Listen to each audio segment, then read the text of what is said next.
दादा पवार, आदरणीय ताई, व्यासपीठावरील इतर मान्यवर, या संकुलातील सर्व आदरणीय शिक्षकवृंद, माझे सहकारी अधिकारी आणि माझ्या समोर बसलेली सगळी हुशार, गोड, स्मार्ट, उत्साही माझी छोटी बालमंडळी, बंधू भगिनींनो, खेड्यातली मुलं ही रानफुलासारखी असतात आणि या रानफुलांना जर उपमा देणार आहे, मी पुढची उपमा देणार आहे। या रानफुलांना जर काळी खसदार जमीन, चांगला सूर्यप्रकाश, चांगलं खत पाणी मिळालं तर ती अशी रुजतात, अशी उमलतात, अशी फुलतात की त्यांच्या समोर मुंबई, पुण्यासारख्या मोठ्या शहरातले गुलाब, कमळ, मोगरे सगळे फिके पडून जातात।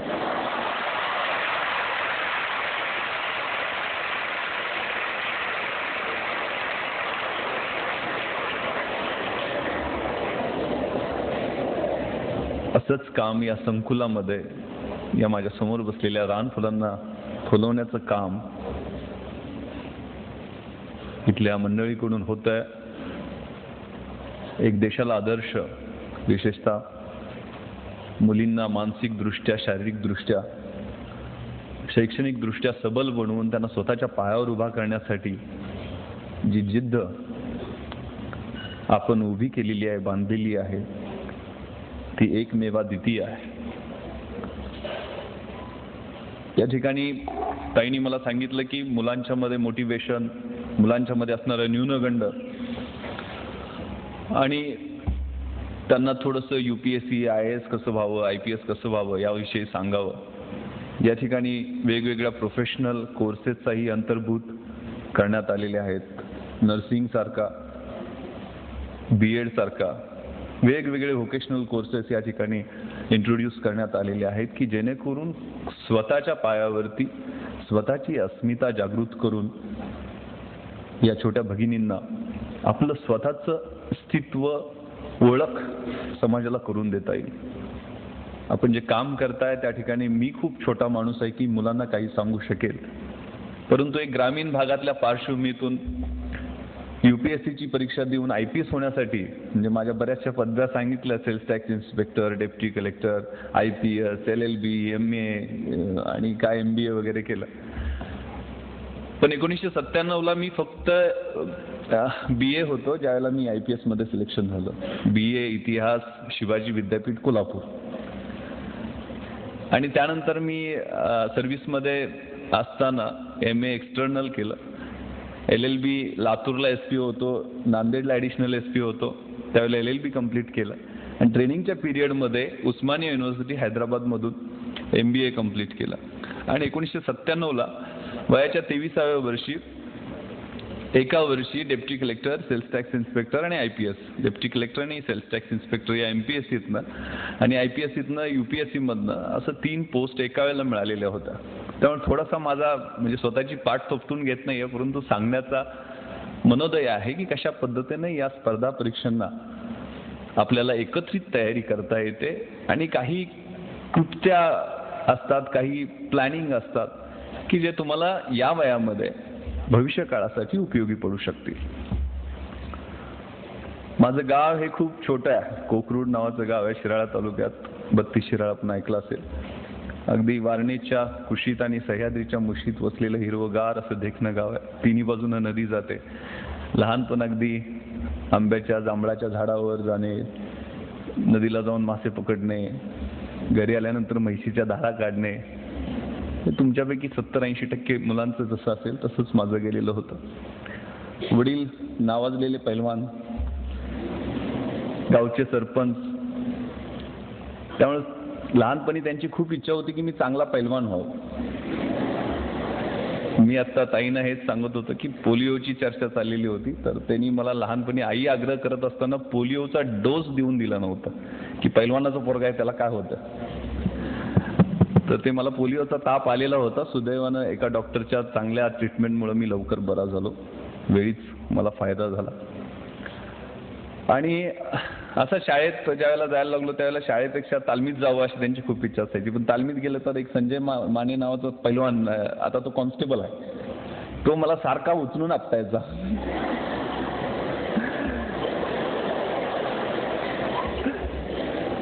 ढाक लावणे असा प्रकार म्हणतात. त्यामुळं माझं काय तालमीत चालायचं नाही. तर हे काय कामाचं नाही आहे, हे काय कुस्ती खेळू शकणार नाही, शाळेत जाऊ दे या ॲटिट्यूडनं मला शाळेत पाठवण्यात आलं.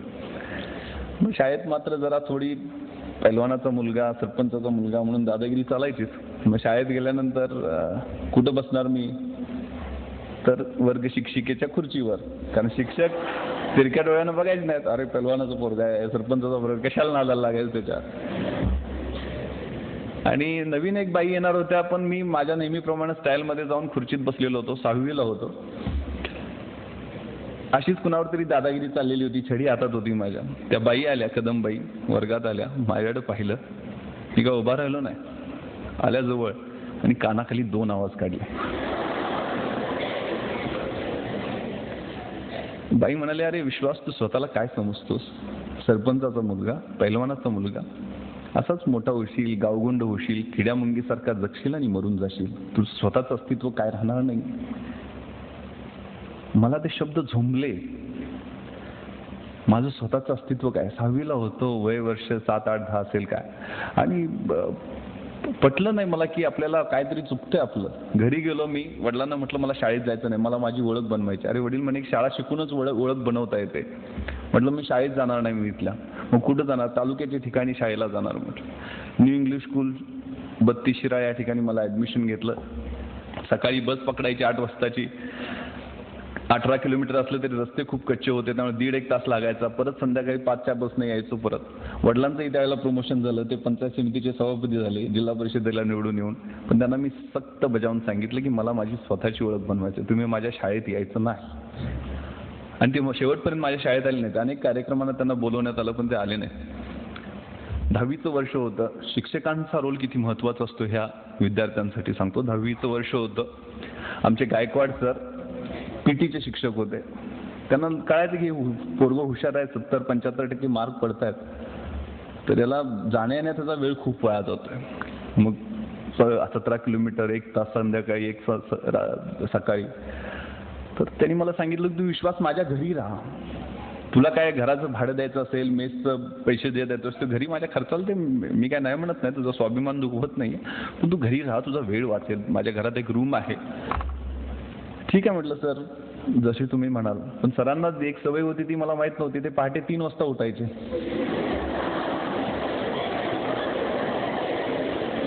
आणि व्यायाम करायचे, चांगले बॉडी बिल्डर. मग ते पहिल्याच दिवशी आले, माझा दरवाजा ठोकला, विश्वास उठ. सर म्हटलं 3 वाजले. 3 वाजता उठायचा आणि अभ्यास करायचा. तुला अभ्यासात पहिला नंबर मिळवायचा आहे. या कॉलेजमध्ये तुला 75% मिळवत असतील तर तुला 85-90% मार्क पाडायचे आहेत. आणि त्यांनी मला 3 वाजता उठवायला सुरुवात करायची.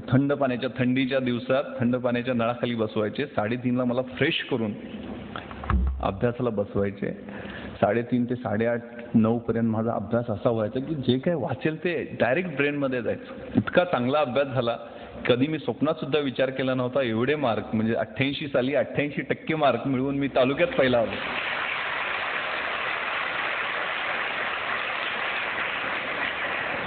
फक्त गायकवाड सरांमुळं. मग सगळ्यांना जसं वाटत असतं त्यावेळेला मग 11वी-12वी सायन्स, मग व्होकेशनल इलेक्ट्रॉनिक्स, मग तो राजीव गांधींचा पिरियड होता की सगळ्यांनी इलेक्ट्रॉनिक्स इंजिनियर व्हायचं. मग माझ्याही मनात तसं घुसवण्यात आलं. मग मी 11वी सायन्सला कोल्हापूरला न्यू कॉलेजला ॲडमिशन घेतलं. पण 12वीला असताना अगदी स्कॉलर बॅचमध्ये चांगले मार्क्स पडत होते. असंच एक व्याख्यान आमच्या कॉलेजमध्ये आयोजित करण्यात आलेलं होतं. आमच्या कॉलेजचे भूषण गगराणी हे IAS मध्ये भारतात 3रे, आणि ते पण मराठी साहित्य आणि मराठी माध्यमातनं परीक्षा देऊन झालेले होते. हे आम्हाला पटलं नाही की ही कलेक्टर बनवणारी, SP बनवणारी एवढी मोठी परीक्षा ही मराठीतनं देता येते, मराठी साहित्य विषय घेता येतो. हे नवीन गोष्टी होत्या. मी, माझ्या शेजारी आनंद पाटील, माझा छोटा चुलत भाऊ, तो 11वीला होता, तिथं 2 जण बसलेलो होतो. की आपल्याला असं काय करता येईल का, आपल्याला ही परीक्षा देता येईल का, विचार एक ठिणगी पडली. मी म्हटलं आनंद, बघू आपण रिझल्ट लागल्यावर पाहू. पण 12वीला असतानाच असा विचार तुमच्याच वयात म्हणजे 12वीतली 10वीतली मुलं आहेत की वयाच्या 15व्या-16व्या वर्षी हा विचार यायला लागला की ही परीक्षा आपल्याला द्यायची, मग त्यासाठी काय लागतील ते तयारी करायची. कमी वयात निर्णय घेतल्याचा फायदा होतो. 12वीचा रिझल्ट लागला, मी आत्ताच सांगितलं की मला 91 पॉईंट समथिंग म्हणजे 92% जवळपास मार्क पडले. मात्र इलेक्ट्रॉनिक्स आणि मेकॅनिकल मिळत नव्हतं गव्हर्नमेंट इंजिनिअरिंग कॉलेजला, पण प्रोडक्शन, सिव्हिल, इलेक्ट्रिकल अनेक ब्रँचेसला ॲडमिशन मिळत होतं. आनंदचाही रिझल्ट लागला, त्याला MBBSला मिळालं नाही, 89% त्याला मार्क मिळाले, त्याला BDSला ॲडमिशन मिळत होतं. आम्ही दोघंजण एकत्र बसलो आणि म्हटलं की आपण इंजिनिअरिंग मेडिकल करायचं नाही, आपण आर्ट्सला जायचं, BAला ॲडमिशन घ्यायचं. कुठलेही सुज्ञ पालक किंवा आमचे आई वडील जर जास्त शिकलेले असते, वडील माझे 4थी शिकलेले होते, आनंदचे वडील 7वी शिकलेले होते, सुदैवाने ते कमी शिकलेले असल्यामुळे आमच्या निर्णयाला कोणी विरोध केला नाही. यांना करायचं ना, काय करायचं म्हणतात, IAS IPS नाही, डेप्टी कलेक्टर DYSP नाही तर फौजदारची परीक्षा तरी द्यायची, काहीतरी सिलेक्शन आपलं होईल, हा ठरवलेला होता, एक प्लॅन केलेला होता. इंग्रजीत एक म्हण आहे की if we fail to plan we plan to fail. जर आयुष्याचा प्लॅन करायला आपण चुकलो ना तर पुढे जाऊन आपण खूप चुकणार असतो, यशस्वी होणार असतो. एक प्लॅन बनवला, एक ट्रॅप बनवला, आपल्या परत समोर एक डू ऑर डाय अशी परिस्थिती निर्माण केली की आपल्याला ही 3 वर्ष आहेत ना कॉलेजची, ती व्यवस्थित प्लॅन करायची आहेत. हा शांततेचा काळ आहे. एक म्हण आहे इंग्रजीत खूप खूप चांगली आहे, मराठीत भाषांतर सांगतो की जर शांततेच्या काळात जास्त घाम गाळला तर युद्धाच्या काळात तुम्हाला कमी रक्त सांडावं लागतं. हा तुमच्या आयुष्यातला शांततेचा काळ आहे, कॉलेजचा दिवस. या कॉलेजच्या दिवसामध्ये जेवढा घाम तुम्ही गाळाल, घाम म्हणजे काय शब्दशः अर्थ घ्यायचा नाहीये, अभ्यास करून जिद्दीनं तळमळून एक एक दिवस जर तुम्ही प्लॅन करून घालवला, तुम्हाला महिन्यात काय करायचंय, वर्षात काय करायचंय ठरवलंय. दंगा मस्ती करायचीच असते कॉलेजला, त्याबद्दल दुमत नाही आहे, परंतु आपलं करिअर काय आहे. आपले आई वडील आपल्याला या ठिकाणी पाठवतात, थोडाफार आपल्या पोटाला चिमटा काढून त्यांनी पैसे बाजूला ठेवलेले असतात, त्या पैशाचं काहीतरी चीज करून दाखवायचं, हे जिद्दीनं ते पाठवत असतात. आपल्या घराचं, आपल्या आई वडिलांचं, आपल्या शिक्षकांचं, या संस्थेचं नाव मोठं करायचं ही जिद्द तुमच्यामध्ये या वयामध्येच असते. आणि हे वय म्हणजे लात मारीन तिथं पाणी काढणारं वय असते. काय ठरवाल ती गोष्ट घडत असते. ते एक मोटिवेशन, स्वतःमध्ये एक किलिंग इन्स्टिंक्ट त्यावेळेला आम्ही बनवून घेतलं.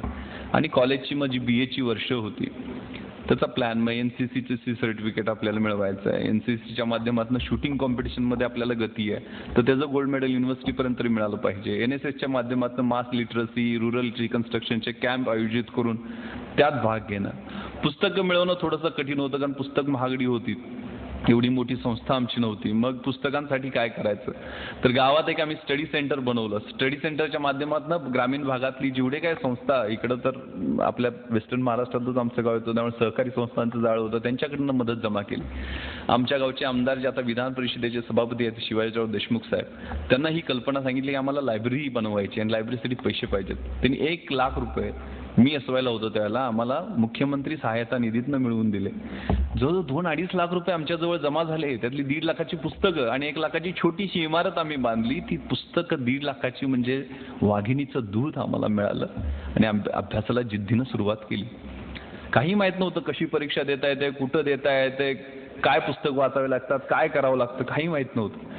पण त्या पुस्तकाच्या माध्यमातून सगळ्या दिशा कळायला लागल्या. महाराष्ट्र शासनाची SIC नावाची इन्स्टिट्यूट आहे मुंबईमध्ये, ते माहिती मिळालं. तर हे कॉलेजच्या तुमच्या वयात ह्या गोष्टी सुरू केल्या की आपल्याला अशा पद्धतीनं प्लॅनिंग करून यश मिळवायचं आणि त्यासाठी एक दिवसाचा, एक रात्रीचा प्लॅन करायला सुरुवात केली. ग्रॅज्युएशनचा रिझल्ट, BAला गोल्ड मेडल मिळालं युनिव्हर्सिटी लेवलला, परत मुंबईला SICला ॲडमिशन मिळालं. तिथं 6 महिने अभ्यास केला पण पहिल्या अटेम्प्टला प्रिलिम्सलाच नापास झालो. परत डिप्रेशन आलं. पण MPSCची परीक्षा दिलेली होती. आता हे तुम्हाला बऱ्याच मुलांना समजणार नाही, पण MPSC UPSC प्रक्रियेत जी जाणारी मुलं आहेत त्यांच्यासाठी मी मॅडमना आणि सरांना म्हटलं होतं की वेगळं मी बसेन त्या 2-3 तास, त्या मुलांना दिशा कशा पद्धतीनं देता येईल, कसा अभ्यास करायचा MPSC UPSCचा एकत्रित, त्याचा प्लॅन करावा लागेल. पहिल्यांदा MPSCची प्रिलिम पास झालो होतो. मुख्य परीक्षा, विषय कोणते निवडायचे हे कन्फ्युजन. तर नवीन विषय एक सोशॉलॉजी नावाचा घेतला, ज्याची मला ABCD सुद्धा माहीत नव्हती, पण 8 दिवसात अभ्यास करून सुद्धा मला 140 मार्क त्यात पडलेले होते 200 पैकी, जी खूप चांगला स्कोर मानला जातो. आणि रिझल्ट लागला. मुद्दामून ही गोष्ट मी सांगतोय, रिझल्ट लागला. मुख्य परीक्षेत मी पास झालेलो होतो. मग पास झालं म्हटल्यानंतर इंटरव्ह्यूचा कॉल आला. मग सगळे लोक पेपरला वाचलेलं असतंय अफवा पसरलेले असतात की या परीक्षेसाठी पैसे द्यावे लागतात, डेप्टी कलेक्टर करायचं आहे, DYSP करायचं आहे, एवढी एवढी बॅग घेऊन गेल्याशिवाय काय होत नाही, एवढा मोठा वशील असल्याशिवाय काय होत नाही. मलाही असं सांगण्यात होतं. त्यावेळेला तर मी 95 साली ज्यावेळेला पास झालो, नुसतं पासआउट झालेलो होतो, 21-22 वर्ष वय होतं. जेवढे काय सांगतील ते पटण्याचा मोह व्हायचा. पण मी ठरवलेलं होतं की आपल्याला भरपूर यावेळेला नाही झालं तर पुढच्या वेळेस. पण घरी येऊन काही लोकांनी सांगितलं, मधले काही दलाल भेटत असतात, तुमच्या मनामध्ये या गोष्टी क्लिअर असल्या पाहिजेत की असं असं त्याच्याशिवाय होत नाही, वशिला लावल्याशिवाय होत नाही, पैसे दिल्याशिवाय होत नाही. चुकीचे समज वारंवार बिंबवून सांगितलं ते आपल्याला पटतं. आणि त्यासाठी मला माहीत नसताना घरच्यांनी बरीचशी अरेंजमेंट करण्याचा प्रयत्न केला. मी ज्यावेळेला इंटरव्ह्यूला गेलो त्यावेळेला मला 2-3 वाक्यांमध्ये बाहेर घालवण्यात आलं की विश्वास, you R to young to join the service. म्हणजे 21च वर्ष वय होतं माझं, 1973चा जन्म. आणि त्यांनी लिटरली माझा 5 मिनिटात इंटरव्ह्यू संपवला. मला रिटर्न एक्झामिनेशनला 530 मार्क होते, जे खूप चांगले होते. इंटरव्ह्यूला फक्त 70 मार्क दिले. 611ला शेवटची ओपनची पोस्ट मिळालेली होती. मला कुठलीही पोस्ट मिळाली नाही. Deputy collector, DYSP.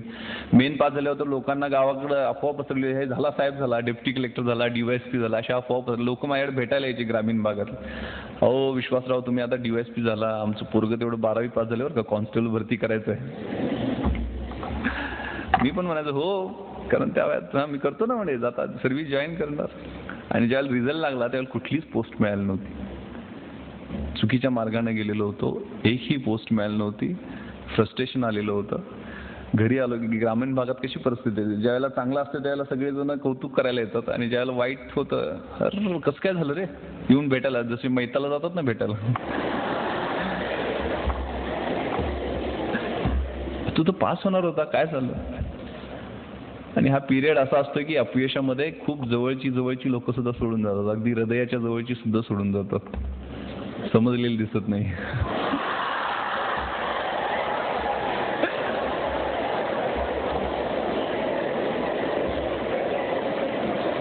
त्यामुळं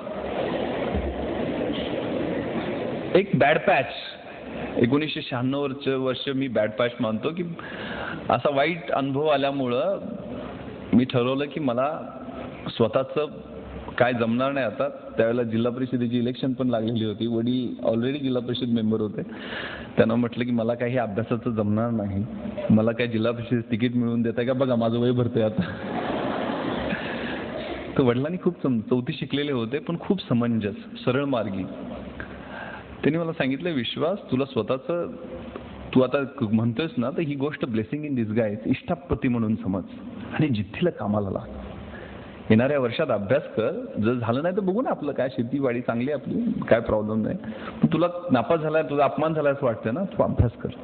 आणि 97ला मी अभ्यास करायला सुरुवात केली. माझ्याकडे डायरी आहे.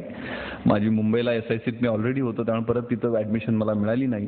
राहण्याची सोय लवकर जवळ होत नव्हती.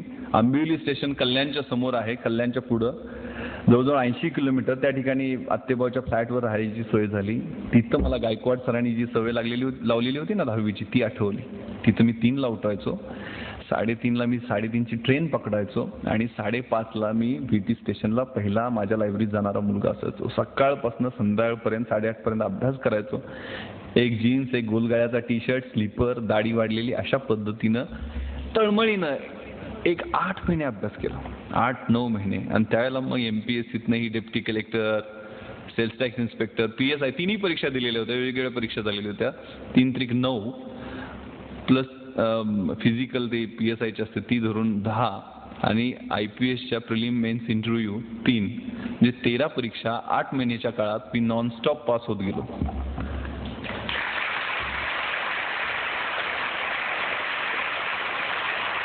सांगण्याचा उद्देश मी खूप मोठ्या परीक्षा पास झालो, खूप कमी वयात झालो, हा नाहीये. हे वर्ष तुमच्या आयुष्यात येऊ शकतं. त्यासाठी ती जिद्द, ती इच्छाशक्ती, ती किलिंग इन्स्टिंक्ट तुमच्यामध्ये ऑलरेडी असते. बरीचशी माणसं आपल्यातलं पोटेन्शियल न कळता मरून जातात. खूप मोठं काहीतरी करू शकलेले असतात ते, पण ते न कळता मरून जातात. माझ्या अभ्यासाच्या डायरीवरती, अजूनही ती माझ्या गावाकडच्या लायब्ररीत डायरी आहे, पहिल्या पानावरती मी एक कविता लिहिलेली होती, मला खूप आवडलेली होती. द पोएम ऑफ ला मांचा, जपानी माणसांची कविता.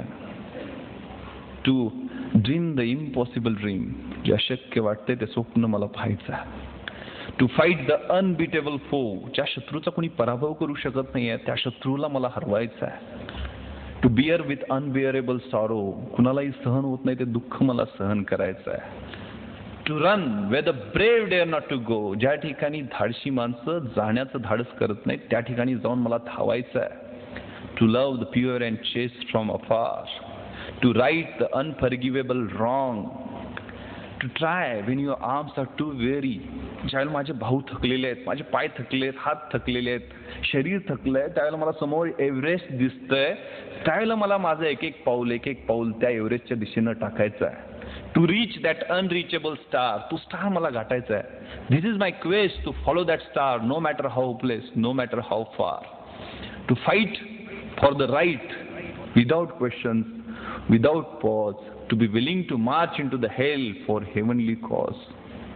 मला सत्यासाठी झगडायचं आहे, संघर्ष करायचा आहे. कुठलाही प्रश्न त्यासाठी विचारायचा नाही, कुठलाही थांबा घ्यायचा नाहीये. माझी नरकात जायची सुद्धा तयारी आहे, पण त्याला कारण स्वर्गीय असलं पाहिजे.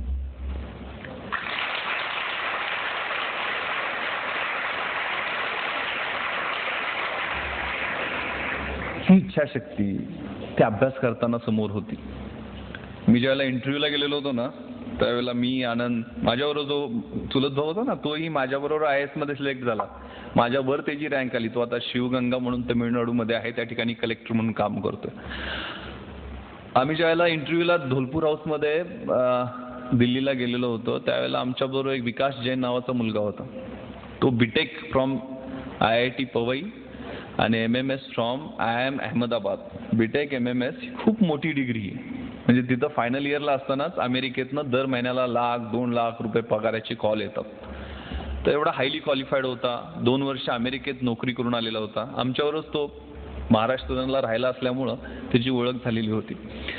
तर इतका स्मार्ट मुलगा, 6 फूट उंच, गोरापान, देखना, 3 पीस सूटमध्ये असायचा. इंग्रजी एवढं शुद्ध आणि चांगलं बोलायचा की इकॉनॉमिक्सचे इतके कन्सेप्ट क्लिअर की त्याचं ऐकत बसावं असं वाटायचं, एवढं चांगलं बोलायचं. आनंदला म्हटलं की अरे आपलं काम नाही आहे हे, अशा मुलांसाठीच IAS IPS आहे, आपलं काय जमणार नाही इकडं, आपण जाऊन कॉन्स्टेबल भरती लईत लई PSI होऊ शकतो. आनंदाने आता परीक्षा देऊन पास होऊन आलोय तर ही इंटरव्ह्यू देऊन तेवढं जाऊ म्हणजे. ज्यावेळेला मग आम्ही इंटरव्ह्यूला एकाच महाराष्ट्रातले असल्यामुळे एका ग्रुपमध्ये होतो. विकासचा अगोदर नंबर आला आणि त्यात आम्हाला पॅनल, अचानक पॅनल डिक्लेअर होतात. MPSCचे पॅनल अगोदर कळतात आपल्याला कुठलं पॅनल आहे, पण UPSCचे पॅनल तुम्हाला 7 पॅनल्स एका वेळेला बसले असं कुठल्या पॅनलला जायचं ते अचानक डिक्लेअर होतं. लेफ्टनंट जनरल सुरेंद्रनाथ, जे AVSM PBSM असेच गोरेपान उंच इंग्रजी अधिकाऱ्यासारखे असणारे अधिकारी, आणि त्यात आमचं मीडियम मराठी होतं. आणि त्यांनी असं लोकल लँग्वेजमध्ये बोलणाऱ्या मुलांच्या विरुद्ध चांगलं ॲटिट्यूड नाही असं मी अगोदरच ऐकलेलं होतं. तर आम्ही अजून घाबरलो की आपलं कसं होणार. आणि हा विकास आमच्या अगोदर कॉन्फिडन्सनं इंटरव्ह्यूला गेला, स्मार्टली आतमध्ये गेला. साधारण एक 15 मिनिटांत तो बाहेर आला त्यावेळी घामानं डबडबलेला होता. असा टाईची नॉट सोडत, अरे बोगस इंटरव्ह्यू, काय फालतूमध्ये माझी 2 वर्ष वाया गेली, हीच अमेरिकेत घालवली असती तर माझे 30-40 लाख रुपये बँक बॅलन्स झाला असतं. म्हणजे चला मी चाललो परत म्हणून. तर म्हटलं याची अशी परिस्थिती झाली तर आपलं काय होणार. कारण टाईची नाट सुद्धा बांधता येत नव्हती. मग ते स्काउटला असायचा तो पट्टीचा टाय तो घालून घेण्याचा प्रयत्न केला, पण तो पण चांगला दिसणार नाहीये. इलॅस्टिकचा टाय असायचा ना शाळेत असताना, कधी नॉटच बांधता यायची नाही ना, ती गाठ असायची ती बांधता यायची नाही. मग तर काय काढूनच टाकला आम्ही. तसंच शर्ट पॅन्ट इनशर्ट, एक ऑक्सफर्डचे शू, त्याच्या पलीकडे काय नाही. घाबरत घाबरत आतमध्ये गेलो. मे कम इन सर म्हणून आतमध्ये गेलो. तर ते इंटरव्ह्यूचं पॅनल असं असतं UPSCचं की घोड्याच्या नालाचा आकार असतं ना तशा पद्धतीने सिटिंग अरेंजमेंट असते. मध्ये एक चेअर असते आणि त्याच्यावर तुम्ही दिसता, म्हणजे नखशिखांत सोल टू क्राऊन तुम्ही त्या पॅनलला दिसत असता. कोपऱ्यात एक सायकोअनालिस्ट बसलेले असतात. तुम्ही खरं किती बोलताय, खोटं किती बोलताय आणि तुमचा कॉन्फिडन्स कसा आहे ते चेक करत असतात. आणि माझ्या शेजारी कुलकर्णी मॅडम एक होत्या. म्हणजे त्यांनी पॅनलनी इंग्रजीत प्रश्न विचारायचा, मॅडमनी मराठीत करून मला सांगायचा, मी मराठीत उत्तर द्यायचं, मॅडमनी इंग्रजीत करून त्यांना सांगायचं.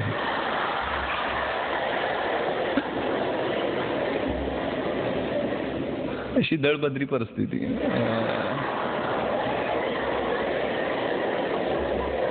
तर लेफ्टनंट जनरल सुरेंद्रनाथनी सुरुवात केली, विश्वास why don't you speak in English. मराठीत सांगतो होतं सगळ्यांना, गावाकडचीच पुरात माझ्यासारखीच असणार त्यावेळेचं मी. तू इंग्रजीत का बोलत नाहीस, तुझं माझं थेट संभाषण होईल, there will be direct communication.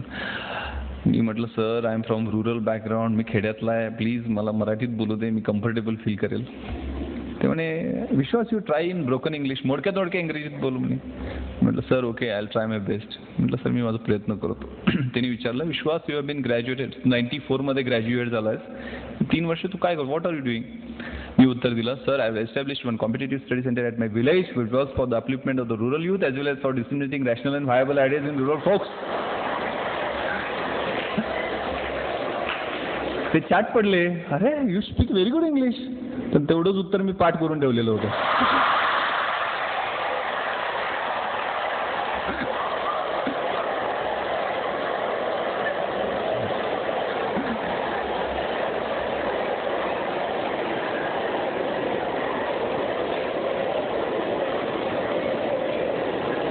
कारण ग्रॅज्युएट झाल्यानंतर 2-3 वर्ष काय करतो, सगळ्यांना प्रश्न विचारतात, मलाही विचारणार, मला माहित होतं त्यामुळे पाठ करून ठेवलेलं होतं.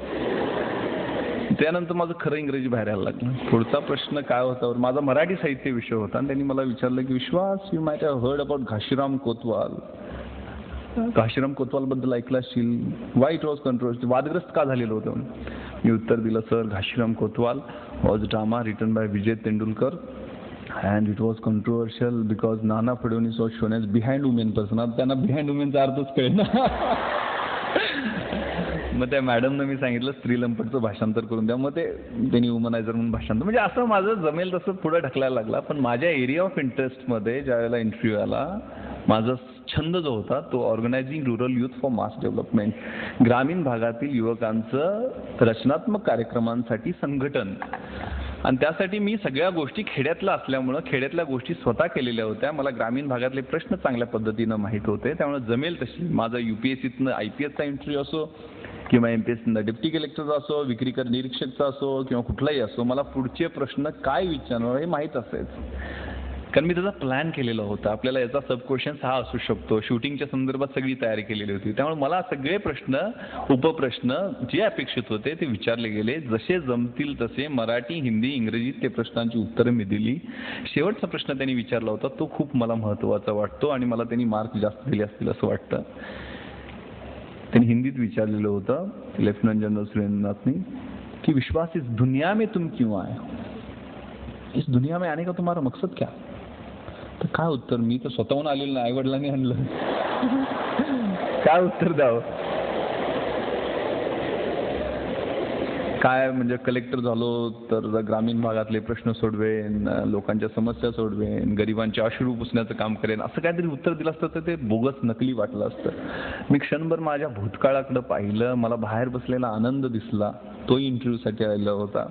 भूतकाळाकडे पाहिलं, पूर्ण भूतकाळाचं पुनर्विलोकन केलं आणि उत्तर दिलं sir I have come here to struggle.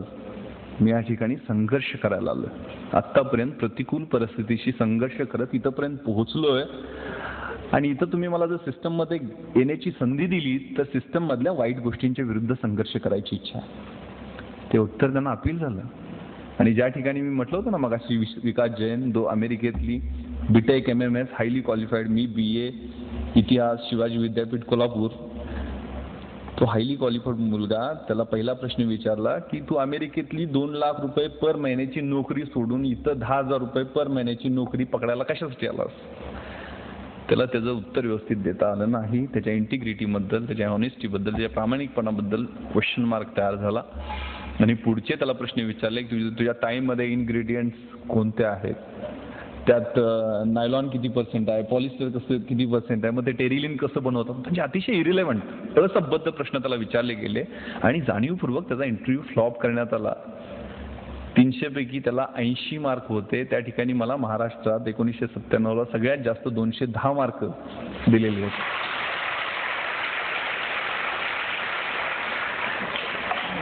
सांगण्याचा उद्देश एवढाच आहे की झाकली मूठ 1.25 लाखाची ठेवू नका. ओपन अप, बी पॉझिटिव्ह. आपल्यामध्ये असते ते आपल्यामध्ये पोटेन्शियल असतं. एका अणूमध्ये जर विश्व उद्ध्वस्त करण्याची शक्ती असेल तर आपल्याला 2 हात, 2 पाय, 2 डोळे, सगळं चांगलं फिट शरीर दिलेलं आहे. अभ्यास करून कुणाच्या अंगाला भोकं पडलेत किंवा कोण मेलाय असं मी काय ऐकलेलं नाहीये. ही संधी आहे. जसं जमेल तसं प्रामाणिकपणे सांगत गेलो आणि यश मिळत गेलं. त्यामुळं हा वेळ आहे ना, हा खूप महत्वाचा आहे. तुमच्या आयुष्यातला कन्स्ट्रक्टिव्ह पिरियड आहे. मात्र इथं वळणही वेगळं लागू शकतं. या वयात अनेक काय म्हणतात ते 16 वर्ष धोक्याचं, आपण चुकीच्या मार्गालाही जाऊ शकतो. एखादी चमकणारी गोष्ट असते, चकाकणारी गोष्ट असते, आपल्याला वाटतं ते सोनं आहे, आपण जवळ जातो, त्याला हात लावतो, ती काच असते, कधीतरी ती काच लागते हाताला, जखम होते, त्याची जखमेची मोठी जखम होते, चिघळते, तिचं गँग्रीन होतं, आयुष्य कधी उद्ध्वस्त होतं कळत सुद्धा नाही. थोडंसं सावधान. अगदी काय सदासेवी अरण्य तारुण्य काळी करण्याची आवश्यकता नाहीये. थोडं आपल्याला ज्यासाठी पाठवलेलं आहे घरून, आपले शिक्षक आपल्याची जे अपेक्षा करतायत त्यासाठी वेळ दिला पाहिजे, त्यासाठी प्लॅन केला पाहिजे. एक चांगला शेर मला SMS वरती पाठवलेला होता कोणीतरी परवा, खूप चांगला, की मंजिलें उन्हीं को मिलती है जिनके सपनों में जान होती है, यूं ही पंख होने से कुछ भी नहीं होता, हौसलों से उड़ान होती है.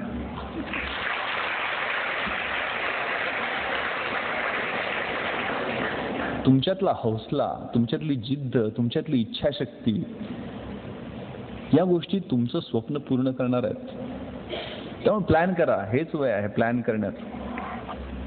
एक खूप चांगलं इंग्रजीत शब्द होते वेळेच्या महत्वाबद्दल, की to realise value of 1 year, ask the student who has failed in his exam. 1 वर्षाचं महत्त्व तुम्हाला ओळखायचं असेल तर वार्षिक परीक्षेत नापास झालेल्या मुलाला विचारा. मराठीत सांगतो ते. एक महिन्याचं जर तुम्हाला महत्त्व विचारायचं असेल, जाणून घ्यायचं असेल, तर अशा आईला विचारा जिनं 8व्या महिन्यात आपल्या बाळाला जन्म दिला. 1 आठवड्याचं जर महत्त्व तुम्हाला जाणून घ्यायचं असेल तर साप्ताहिक निघतं ना, त्याच्या संपादकाला विचारा. एका दिवसाचं महत्त्व तुम्हाला जाणून घ्यायचं असेल तर रोजंदारीवर कामाला जाणाऱ्या, रोजगार करणाऱ्या कामगाराला विचारा, ज्याची घरात 6 मुलं जेवण्यासाठी वाट पाहत असतात. 1 तासाचं महत्त्व तुम्हाला थोड्या दिवसानं कळेल, किंवा काही जणांना आत्ताही कळलेलं असेल. Ask the lovers who are waiting to meet.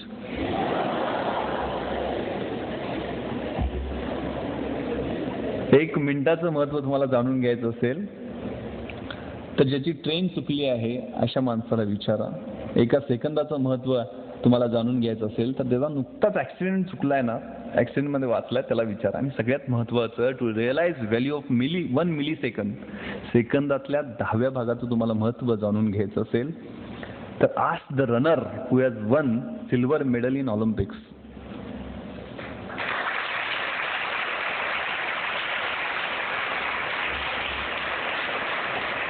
त्यामुळे वेळेचं नियोजन याला खूप महत्त्व आहे.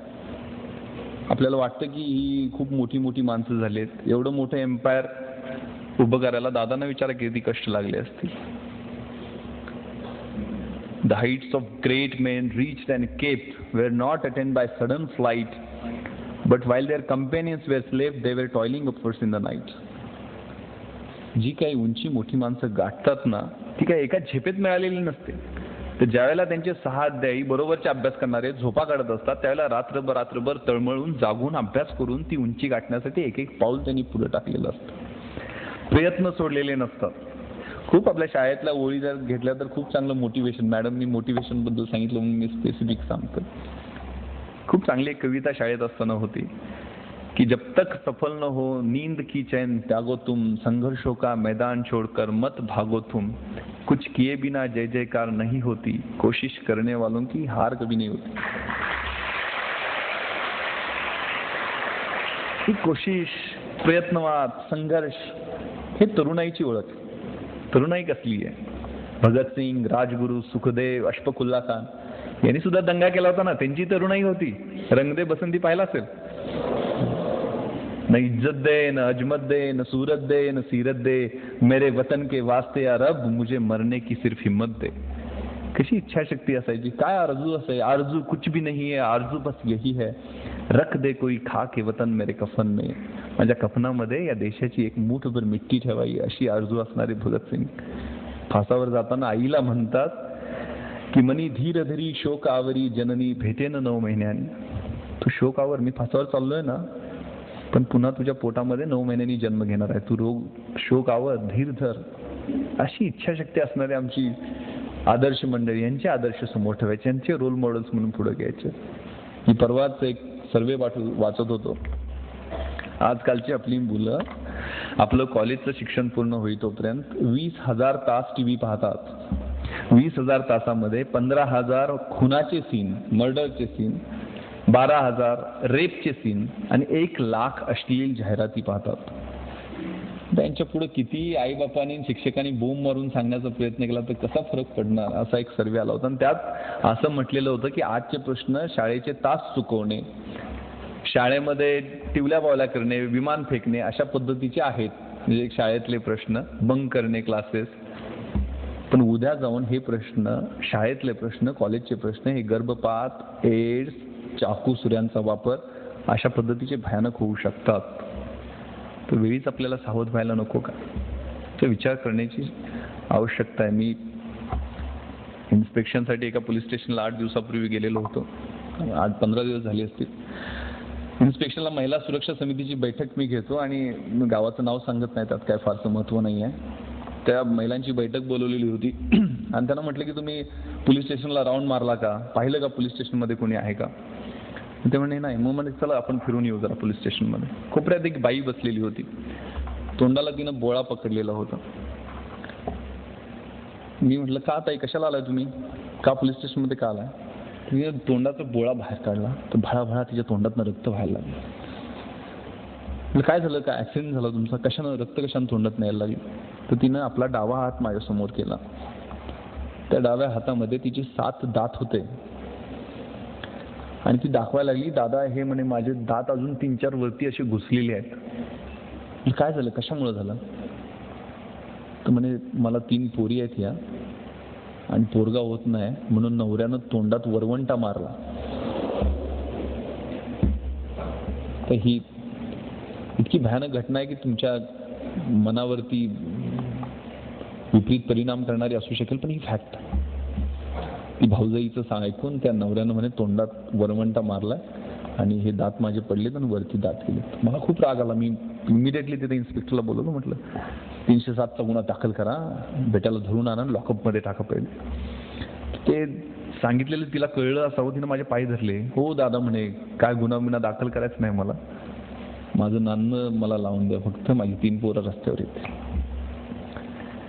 ही जर परिस्थिती आज स्वातंत्र्य म्हणून 60 वर्ष व्हायला लागलेली आहेत, अशी जर असेल तर त्या स्वातंत्र्य देवतेने विनवणी कुणाला करायची. त्यामुळे ही फॅक्ट आहे आणि ही ग्रामीण भागातली फॅक्ट आहे. आज ही एखादी मुलगी रोज 2 ते 3 मुली विहिरीत उडी मारतात किंवा स्टोचा भडका होतो, मला कळत नाही कशा पद्धतीने होतो. आणि आई वडील 30-40 हजार रुपये कशाला केस दाखल करायची, पुढे जाऊन ते कॉम्प्रोमाइजच करायचं आहे, केस कुठं सुटणार आहे आणि ते पुढच्या पोरगीचं लग्न तर तेवढ्याच पैशात होईल. त्यासाठी अभ्यास करा तुम्ही, स्वतःच्या हक्कासाठी अभ्यास करा, स्वतःच्या ओळखीसाठी अभ्यास करा. ही फॅक्ट आहे. अजून म्हणजे बरेच आपली संस्कृती सांगते, यत्र नार्यस्तु पूजन्ते रमन्ते तत्र देवता. ज्या ठिकाणी नारीची पूजा होते त्या ठिकाणी देवता वास्तव्य करतात आणि ज्या ठिकाणी होत नाही तिथं त्राफला क्रिया, कुठलीही क्रिया यशस्वी होत नाहीये. म्हणून पूजा करायची आहे. पूजा एवढ्यासाठी करायची की प्रजननार्थ महाभागा या स्त्रिया ज्या आहेत ते आपलं प्रजनन करतात, आपली पिढी वाढवतात, म्हणून त्यांची पूजा करायची आहे.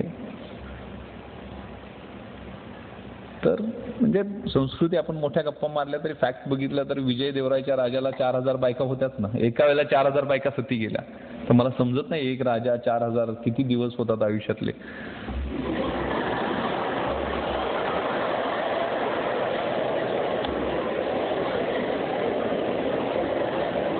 म्हणजे मोठ्या संस्कृतीच्या गप्पा आपण करतो. पिता रक्षती कौमार्य, भर्ता रक्षती यौवने, पुत्रो रक्षती वार्धक्ये, न स्त्री स्वातंत्र्य मर्हती, अशी काही सुभाषित असतात. सांगण्याचा उद्देश असाच आहे की आपलं जे स्वत्व आहे, व्यक्तिमत्व आहे, ते स्वतःहून बनवल्याशिवाय उद्या तारणारं कोणी नाहीये. स्वामी विवेकानंदांनी सुद्धा सांगितलं की no bird can fly with one wing. त्यामुळे स्त्रियांना जर पुरुषाच्या बरोबरीनं जपान, जर्मनी, US हे देश पुढे वेगानं का गेले, फिनिक्स पक्षासारखे ते मोठे का झाले, राखेतून का उभा राहिले, तर तिथं स्त्रिया आणि पुरुष एका वेळेला खांद्याला खांदा लावून या देशाच्या प्रगतीसाठी त्यांनी काम केलं. आमच्या बॅचमध्ये एक भारती जजोरिया नावाची मुलगी होती. आम्ही 56 पैकी 50 पुरुष आणि 6 मुली अशा पद्धतीनं आमची बॅच होती. 6 पैकी भारती जजोरिया एक. आमच्या वर्षाच्या शेवटी ॲक्वॅटिक मीट असते, म्हणजे पोहण्याच्या स्पर्धा, आणि त्याचे 9 गोल्ड मेडल असतात वेगवेगळ्या इव्हेंट्सचे. मग त्यात free style, breast stroke, back stroke, butterflies अशा 50 मीटर, 100 मीटर अशा वेगवेगळ्या इव्हेंट होतात. तर भारती जजोरिया ही एका ट्रॅकमध्ये पोहत होती आणि 6 ट्रॅक इतर जे होते ऑलिम्पिक साईजचा स्विमिंग पूल अकॅडमी मधला आमचा, त्या इतर 6 ट्रॅकमध्ये आम्ही 6 जण 6 पुरुष मंडळी दरवेळेला चेंज व्हायचं. प्रत्येक इव्हेंटला 50 मीटरला वेगळे, 100 मीटरला वेगळे, रिलेला वेगळे, म्हणजे प्रत्येक इव्हेंटला आम्ही वेगळे वेगळे व्हायचो. पण भारतीनं तो ट्रॅक सोडला नव्हता. ती एकटी प्रत्येक इव्हेंटमध्ये पोहत होती आणि त्या एकटीनं 9च्या 9 गोल्ड मेडल घेऊन गेली.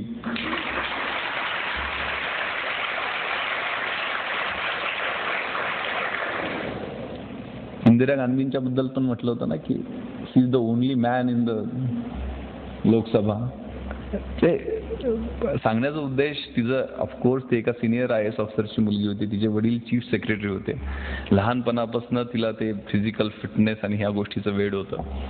तिला तशा पद्धतीचं ते बॅकग्राऊंड मिळालेलं होतं. त्यामुळे ती जिंकली असेल. घोडसवारीमध्ये जो पुरुषांचा खेळ आहे अगेन, त्यातले सुद्धा सगळे गोल्ड मेडल ती घेऊन गेली आणि खूप चांगलं काम मध्य प्रदेशात ती आज करते.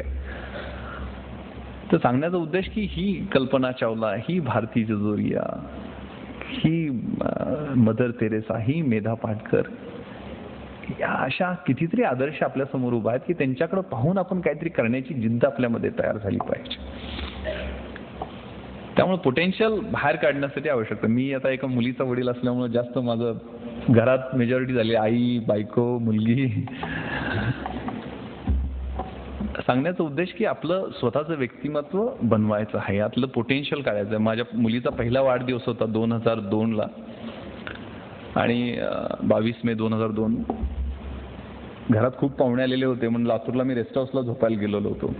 जाताना युनिफॉर्म नेला नव्हता, जीन्स, टी शर्ट, सुदैवानं पिस्टल बरोबर घेतलेली होती. मध्यरात्री एक फोन आला मला एक PIचा तिथल्या चाकूरच्या की सर अशी डेकॉयटी झालेली आहे आणि त्या डेकॉयटीमध्ये एका वृद्ध म्हातारीचा मर्डर केलेला आहे दरोडेखोरांनी आणि सर आपण या. तर मला टेन्शन आलं की त्या दिवशी संध्याकाळी पार्टी असणार वाढदिवसाची घरी. त्यात मी ते मगाशी जे सांडपाण्याचं उद्यान मी म्हटलं होतं SP ऑफिस समोर खूप 2 एकरमध्ये आम्ही बनवलेलं होतं आणि ते अभिषेक बच्चन आणि अजय देवगण त्या दिवशी लातूरला शूटिंगसाठी जमीन पिक्चर चाललेलं, त्यांनाही पार्टीत बोलवलेलं असतं. मग मीडियामध्ये येणार, पेपरवाले लिहिणार की SP पार्टीत बिझी, दरोडे, वृद्धेचा खून वगैरे. टेन्शन आलं मी की संध्याकाळचा कार्यक्रम कॅन्सल करायचा म्हणून मी सांगून 3 वाजताच कॉलेज गाडी होती, कॉलेजनं मी निघालो. शेतातून पोहोचलो स्पॉटवर. त्यावेळेला मी पाहिलं की भयानक पद्धतीनं त्या वृद्धेचा खून करण्यात आलेला होता. मी येताना सगळी नाकाबंदी ऑलरेडी लावलेली होती आणि मला तेवढ्यात कॉल आला.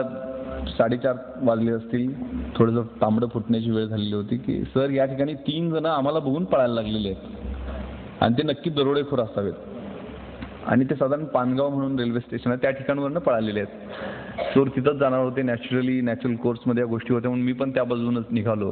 तर PI तांबारेचा कॉल आहे की सर माझी गाडी फसली आणि मी पळू शकत नाही कारण माझं वजन 120 किलो आहे.